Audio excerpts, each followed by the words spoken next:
একটি গ্রামে একটি সুন্দর ফুটফুটে কন্যা সন্তান ছিল। সে বাড়ির উঠোনে একটি টিয়া পাখির সাথে খেলা করছিল। খেলা করতে করতে সে তার দিদার কাছে ছুটে যাচ্ছিল। তারপরে সে তার দিদার কাছে গেল এবং দিদার কাছে খেতে চাইলো। এবার দিদার তাকে খাবার দিল এবং সে পেট ভরে খেলো।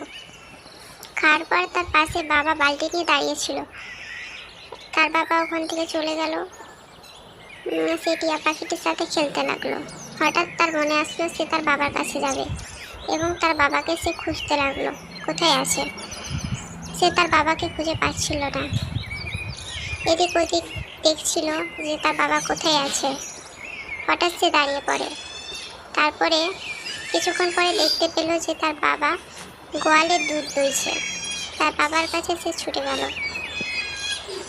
তারপরে সে গরুটির কাছে এগিয়ে গেল। গরুটিকে কিছুটা খড় টেনে তার মুখে দিল। গরুটি খেলো।